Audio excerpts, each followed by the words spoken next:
Fala pessoal, beleza? Aqui quem fala é o Alan, trazendo para vocês aí mais um review. E esse review aqui que eu vou passar para vocês é desse tecladinho aqui, ó. Pode ver que ele tá até um pouquinho sujinho.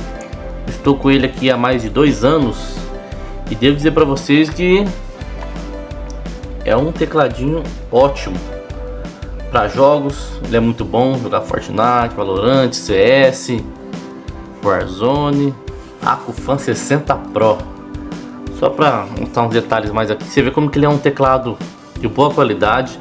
Eu particularmente sou fã desse teclado porque eu só tive teclado membrana e eu já pulei direto para esse modelo aqui. Estou muito satisfeito. Especificações principais: ele tem um formato compacto, layout 60%.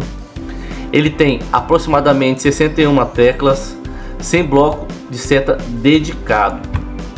O corpo, há versões com materiais ABS ou outras versões também tem com alumínio, dependendo da variante. Por exemplo, a Ultra usa o corpo de alumínio de CNC.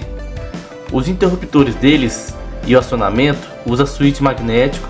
O curso total do switch é de 3.4 milímetros.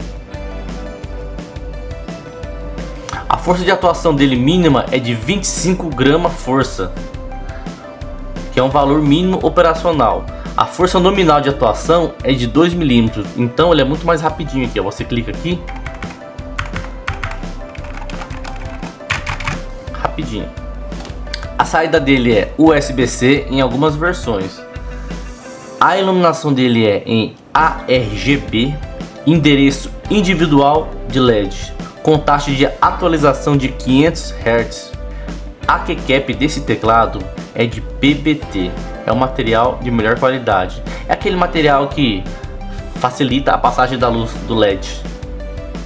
O estabilizador dele é muito bom. E a lubrificação vem de fábrica, mas vocês sabem, né?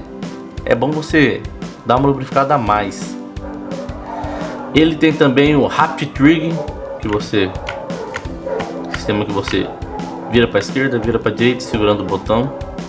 Se você gostou, vou deixar o link da loja com o melhor preço. Então é isso aí, galera.